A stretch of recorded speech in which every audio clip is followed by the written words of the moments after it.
Hello दोस्तों, Gargi classes में एक बार फिर से आपका स्वागत है। आज का टॉपिक क्लास 12th की फिजिक्स की प्रकाश यूनिट से लिया गया है। इसका पहला ही चैप्टर है प्रकाश का परावर्तन तथा गोलीय दर्पण। आज हम प्रकाश के बारे में पढ़ेंगे। प्रकाश क्या है, इसके गुण क्या हैं और इसके स्रोत क्या हैं। तो आइए देखते हैं प्रकाश क्या है। प्रकाश वह विकिरण है, विकिरण अर्थात ऊर्जा। प्रकाश वह ऊर्जा है जो हमारी आंखों को संवेदित करता है, प्रकाश कहलाता है। प्रकाश ऊर्जा का वह प्रकार है जिसकी सहायता से हम वस्तुओं को देखते हैं। यदि प्रकाश न हो तो हम वस्तुओं को देख नहीं पाएंगे। तो प्रकार एक प्रकार से ऊर्जा है।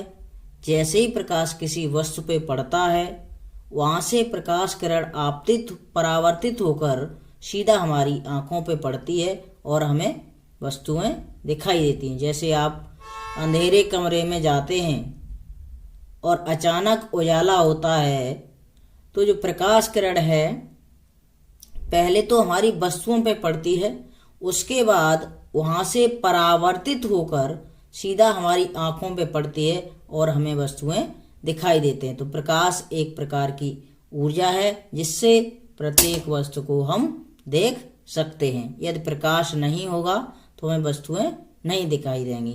अब देखते हैं प्रकाश के गुण। इस चित्र से भी आप समझ सकते हैं। मान लो ये कोई वस्तु है, यहाँ प्रकाश की किरण आपतित हो रही है। आपतित मीन्स आने वाली किरण। और हम यहाँ खड़े हुए, यहाँ मान लीजिए हमारी आंख है। जैसे ही प्रकाश की किरण वस्तु पे गिरेगी, प्रकाश की किरण परावर्तित होकर हमारी आंखों पे पड़ेगी और हमें वो वस्तु दिखाई देगी। तो प्रकाश एक प्रकार की ऊर्जा है जिससे हम प्रत्येक वस्तु को देख सकते हैं। प्रकाश के गुण के बारे में बात करें, प्रॉपर्टीज ऑफ लाइट, तो पहला गुण है प्रकाश स्वयं। प्रकाश स्वयं अदृश्य होता है, अर्थात वो स्वयं दिखाई नहीं देता है, परंतु इसकी सहायता से हम वस्तुओं को देखते हैं। परंतु इसकी उपस्थिति में वस्तुएं हमें दिखाई देती हैं, जो अभी शुरुआत में बताया था। सेकंड पॉइंट की बात करें तो यहाँ है साधारणतः प्रकाश एक सीधी रेखा में गति करता है। प्रकाश हमेशा एक सीधी रेखा में गति करता है। आपने देखा हुआ जब आप टॉर्च लगाते हैं तो उसकी जो प्रकाश की किरण है टेढ़ी मेढ़ी तो जाती नहीं है, सीधी जाती है। तो कह सकते हैं प्रकाश एक सीधी रेखा में गति करता है। देखा है आपने, कभी कभी मकानों में छेद रह जाते हैं तो वहां से सूर्य के प्रकाश की किरण आपके कमरे में पहुंचती है, जिसका मार्ग बिल्कुल सीधा होता है। अगला पॉइंट देखते हैं, प्रकाश के संचरण हेतु किसी माध्यम की आवश्यकता नहीं होती है। इसके गमन हेतु, प्रकाश के आने हेतु हमें किसी भी माध्यम की आवश्यकता या प्रकाश को किसी भी माध्यम की आवश्यकता नहीं होती। प्रकाश निर्वात में भी गति कर सकता है। जहां वायु नहीं है वहां भी प्रकाश गति कर सकता है। तीसरा पॉइंट क्लियर हो गया, दूसरा भी पॉइंट क्लियर हो गया।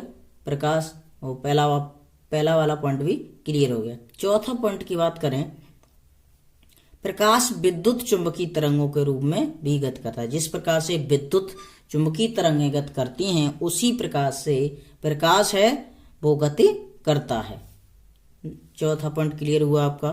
पांचवें पॉइंट की बात करें, प्रकाश पारदर्शी माध्यम जैसे कांच, वायु आदि में से होकर गुजर सकता है, परंतु अपारदर्शी माध्यम जैसे लकड़ी, लोहा में से नहीं गुजर सकता। अब प्रकाश पारदर्शी माध्यम की बात करें तो वह माध्यम जिसमें प्रकाश आर पार चला जाए। प्रकाश की किरण इधर से भेजी जाए या इधर से प्रकाश गिरे एक तरफ से और दूसरी तरफ पार निकल जाए, तो वो पारदर्शी माध्यम होगा। और अपारदर्शी माध्यम की बात करें तो प्रकाश माध्यम पे वस्तु पे गिरेगा लेकिन वस्तु के दूसरी तरफ पार नहीं करेगा, तो वो हो गया अपारदर्शी माध्यम। जैसे माध्यम है हमारा पारदर्शी माध्यम की बात करें तो कांच, वायु, ये पारदर्शी माध्यम है, गुजर सकता है। परंतु अपारदर्शी माध्यम जैसे लकड़ी है, यदि लकड़ी से प्रकाश गुजारा जाए तो प्रकाश गुजरेगा नहीं। ऐसे ही लोहा है, स्टील है, ये सभी अपारदर्शी माध्यम हैं। छठवें पॉइंट की बात करेंगे हम।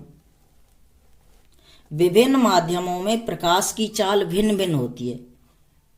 विभिन्न माध्यमों में प्रकाश की चाल भिन्न भिन्न होती है, लेकिन इसकी बात करी जाए निर्वात में, तो निर्वात में प्रकाश की अधिकतम चाल 3 × 10⁸ मीटर पर सेकंड होती है। तो प्रत्येक माध्यम में प्रकाश की चाल समान नहीं होती है, लेकिन यदि हम निर्वात की बात करेंगे तो निर्वात में जो प्रकाश की अधिकतम चाल है वो 3 × 10⁸ मीटर पर सेकंड होती है। ये हमारा 6 पॉइंट क्लियर हुआ।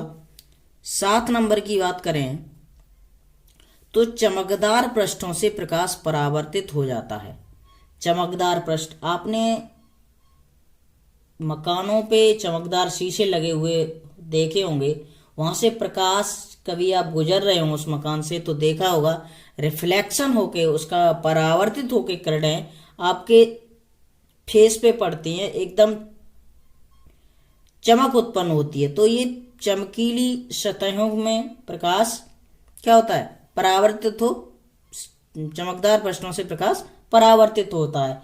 कभी कांच का टुकड़ा देखा हो, वहां पे प्रकाश लगता है तो परावर्तित होगा। अपने घर का शीशा ही यूज करके देखा होगा आपने, आप छोटे होंगे तो आपने उससे खेलते होंगे शीशे से, तो प्रकाश परावर्तित होकर दीवार पे गिरता है जाके, जब प्रकाश की किरणें शीशे पे पड़ती हैं, शीशे जैसा आकर हमारा दीवार पे बन जाता है। ऐसे ही आपने घड़ी वगैरह पहनी हो तो उससे भी प्रकाश का रिफ्लेक्शन परावर्तित होकर किरणें दीवार पे आप क्लासों में ये करते रहते हैं।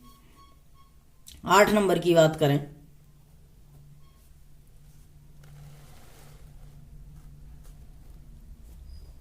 जब प्रकाश एक माध्यम से दूसरे माध्यम में गमन करता है या प्रवेश करता है, माध्यम में या प्रवेश करता है, तो प्रकाश अपने पथ से विचलित हो जाता है।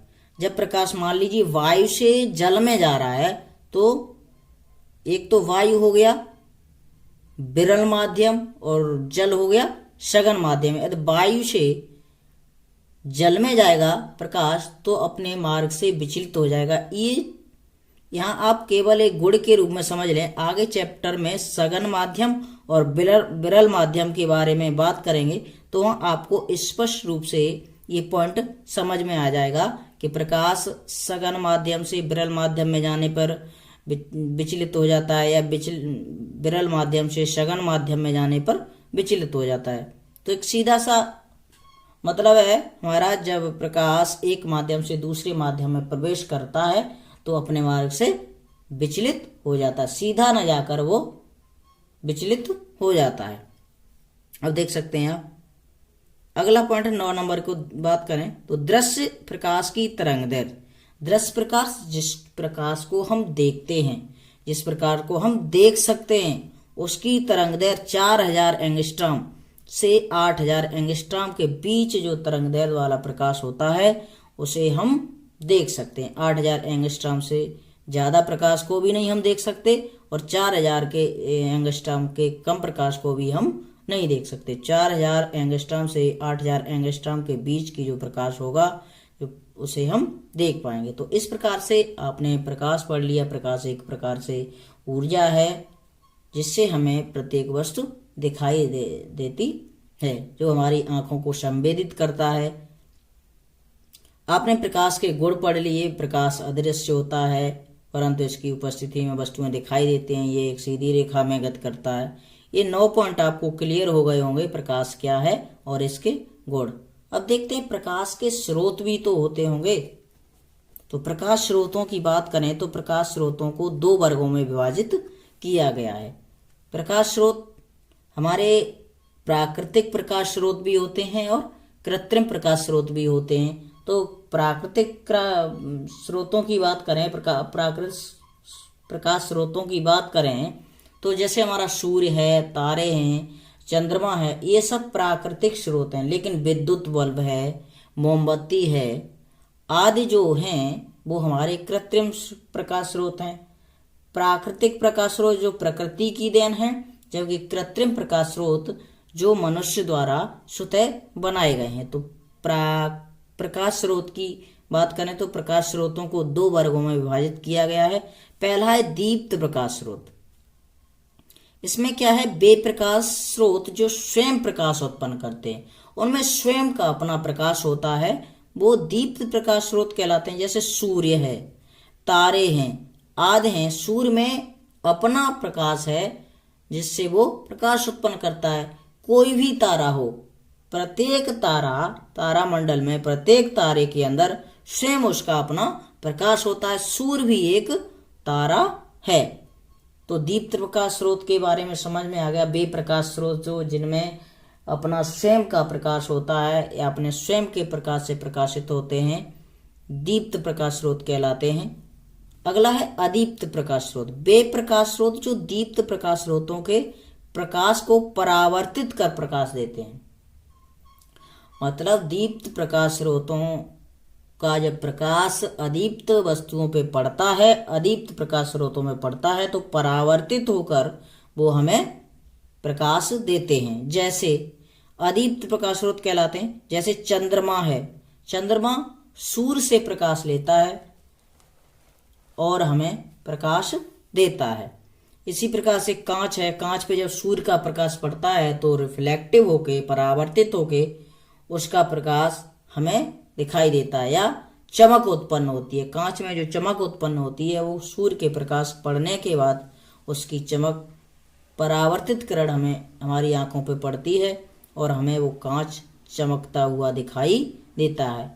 आज तक के लिए ही आपने ये पढ़ा प्रकाश क्या है, प्रकाश के गुण क्या हैं और प्रकाश स्रोत क्या होते हैं।